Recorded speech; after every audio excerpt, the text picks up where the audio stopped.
Okay, let's start. I got this product. It's called it's really CyberShot product, Sony CyberShot, which is the model is DSC HX400V. And the good thing about this product is it has a zoom of 50x. And this thing costed me around 27,000 something. I was inquired the market. You can get it around 27,000, or little below. Though what the prices says about this product is this. Here is the thing. This is the Sony model DSC HX400V, autofocused camera with a digital zoom, with the optical zoom of 50x, and it has an LCD screen of 7.5 centimeter, and it's 24 megapixel. And this is a new variant. Actually, this product was introduced in around 2014, if I'm not mistaken. And at that time, in February of 2014, actually. Okay. And although the price is written over here was 31,490, but this is not the real price. We always know that thing. Anyway, this is the thing. And I have. Let me just walk you through what we have in this packet. Though this is not an unboxing thing, this is not a proper review also. It's just a few information which I wanted to share with you guys, and that's all the thing. You can find some features which is mentions, the special features which I have mentioned over here. That is, it says one touch sharing thing and 20 megapixel, 50x optical zoom, 100x digital or clear image zoom, whatever they call it. Okay, and it can also record a full HD movie, which is the plus thing of this thing. And it has Wi-Fi connectivity and the software thing. It has its own app which you can connect with your mobile and other stuff.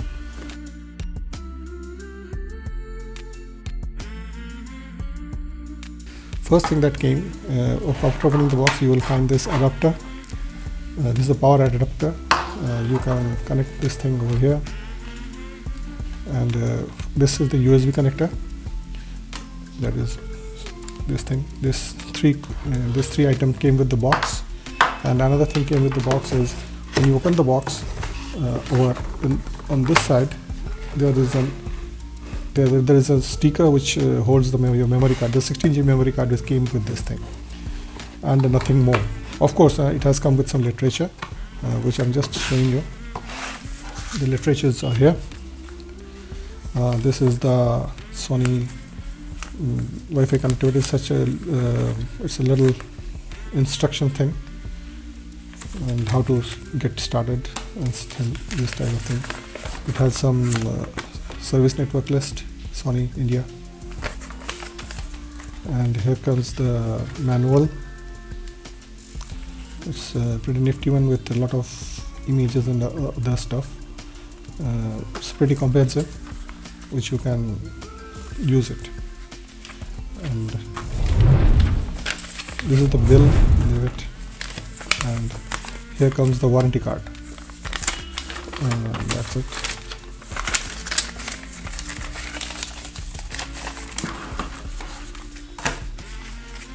Now let's talk about the main camera. Here is the main camera.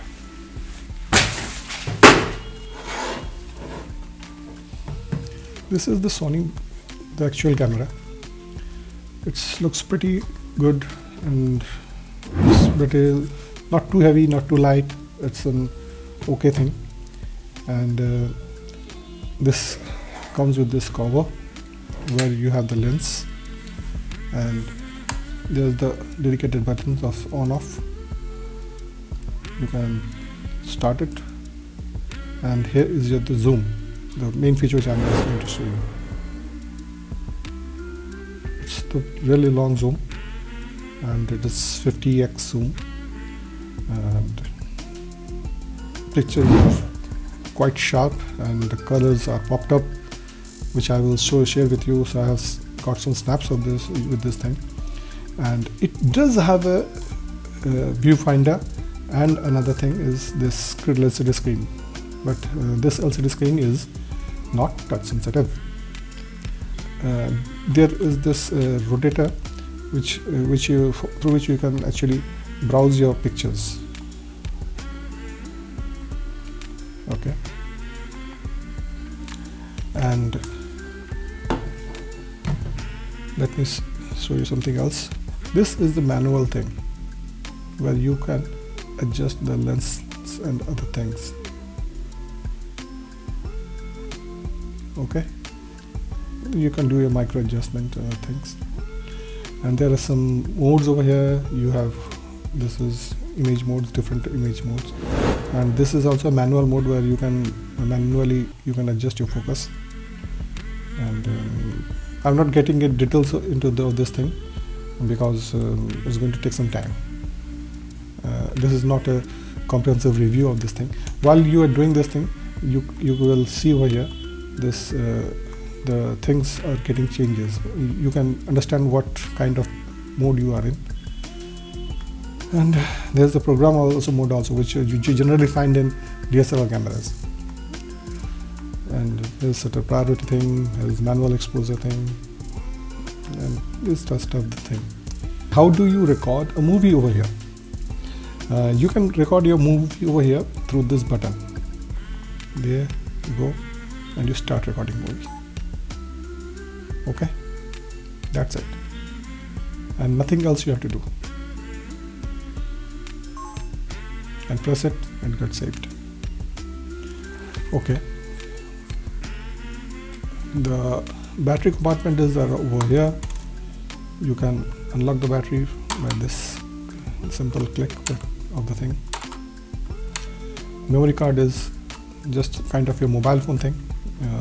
You push it, it is locked. You again push it, it's unlocked. The 16GB memory card which they're supplying with this thing. This screen, this LCD screen, is not touch screen. Neither can you take selfie with this thing. That means the screen tilts till this much. Okay, screen tilts this much. That's it. It doesn't go beyond this. It can't go anywhere. And these, you can see these connectors.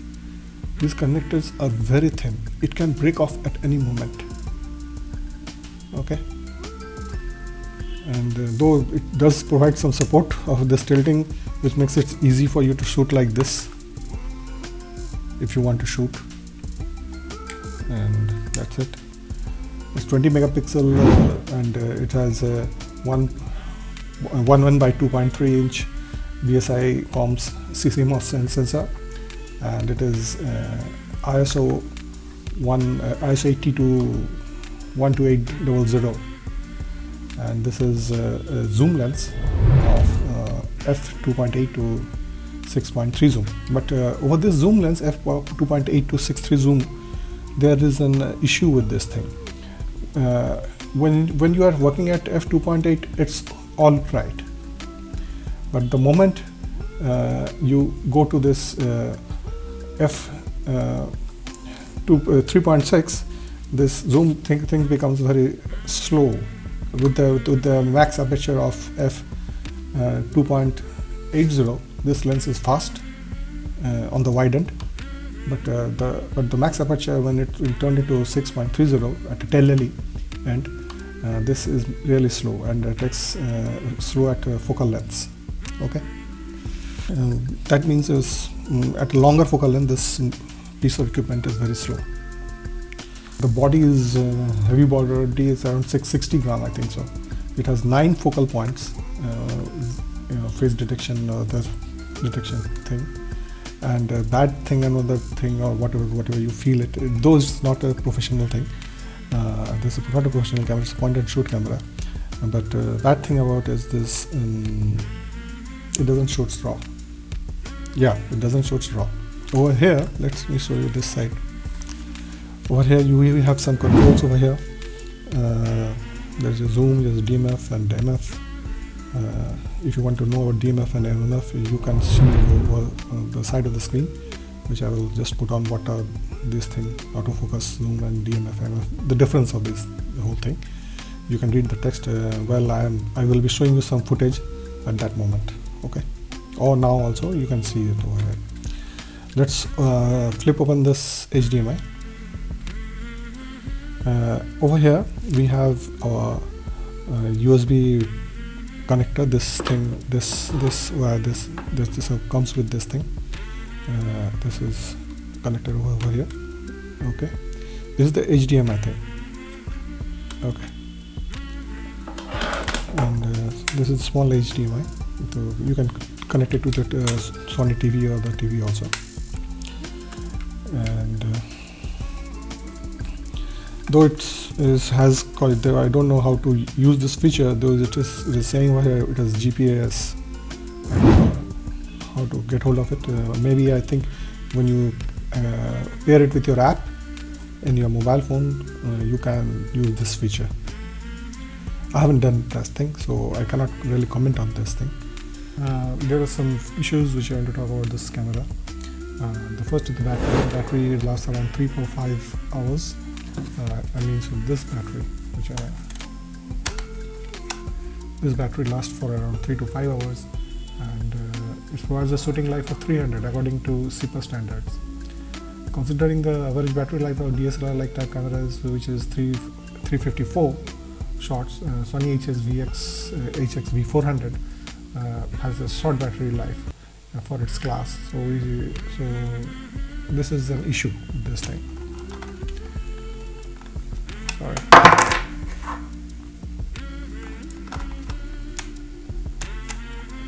This whole thing, this wobbles a bit. If you can feel it, this thing wobbles a bit. I don't know. You can see it or not. And since it has built-in wireless Wi-Fi, it's an NFC connectivity, and image stabilization, and this is an optical image stabilization, by the way. The flash is over here. The flash is over here. You can open the flash through this back button. That's it. This is a pop-up flash. You can control the flash from here also. You can see this thing. Anyway, let's proceed with other things. And it has both two viewfinders, electronic and this LCD viewfinder. 20 megapixel high resolution sensor. It has 12.800 max ISO, and this LCD screen is 921K dots LCD resolution, provides 921K dots. The shutter speed is the 1/4000s. It can shoot a continuous of 10 frames per second. It has both manual and autofocus features inbuilt in it. Okay. Another thing, in NCST mode, this machine starts very slow. And owing to a small sensor size, which crop the image with zooming and blurring of the background is very, very difficult. With the low light, this machine doesn't work very nicely. In low light, we have seen some noises. For whom this device is good? Who can use this device? Like for casual photography, everyday photography, like you're going somewhere, taking it into some party and the other thing, or average for landscape photography. But while zooming in, I have seen it does picks up very details in images, which I will show you.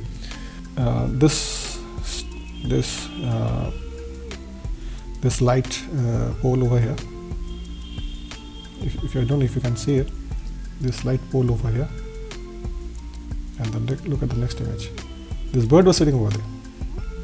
Look at the details of this bird. It does have a lot of details, right? There was the bird sitting over there in the pole, and here comes the bird. Pictures are quite good.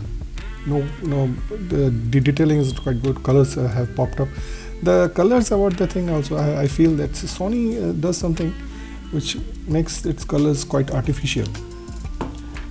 Doesn't look very natural. It's popped up kind of color thing. For shooting portrait, this is an average candidate. Though it has a very high resolution, image stabilization, external flash shoe is over here.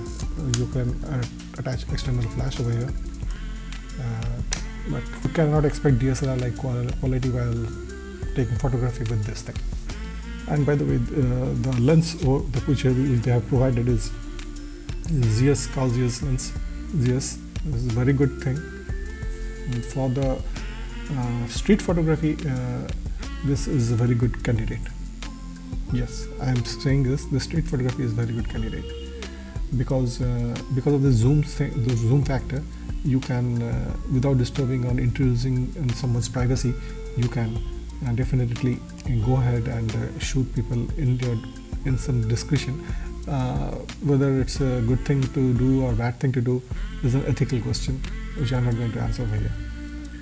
And by the way, this for the street photography, I can definitely recommend it. And though you will not get DSLR like quality, but it's very good.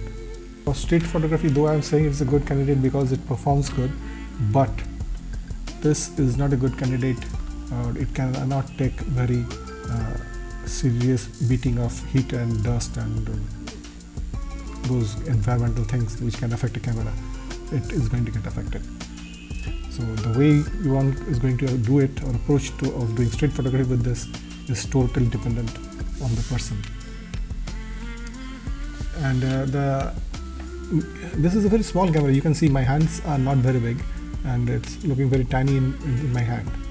It's not going to take up much space while we are traveling also. So it's a good companion to take and travel also. Good wide angle coverage, and the sensor size is an issue, which is a small sensor size, that is 6.17 into 4.55 mm, which is very small. But it has its own advantages. For sport photography, this is an average candidate, and it can shoot a continuous frames at 10 frames per second with a maximum shutter speed of 1/4000 seconds, and moreover it has some manual exposure and manual focusing thing, so it's pretty good. And because it has some image stabilization inbuilt, it works. And what about the daily photography? I find this is okay. This is a good candidate for daily photography for the general users, and more owing to its 50x optical zoom, and then this medium size body, which is this body is around 660 grams. Okay, this is not that heavy like a DSLR, which is really a pain to carry. The full frame DSLR is a big pain, and your crop sensors also DSLR of those Nikon and Canons are also quite painful to carry around. But this is a good candidate for daily photography. Should you buy it? For me, I should say that yes, you can buy it. For starters, for the guys who are starting with photography, or casual photographers, this is a good candidate. For those who want to get pro in their field of this photography, it is not recommended. Please don't invest in this if you want to get yourself in the field of photography. That's my advice. And for the people who just want to take some casual snaps and do a bit of tinkering with the photography and other stuff, this is a good candidate, and they can buy it. But if you are going to click very frequently, you should invest in a battery and it along with this thing. And the ISO part is 1.2.800 max ISO it provides, and video resolution is 1920 into 1080 max video resolution. So that's it. Thank you.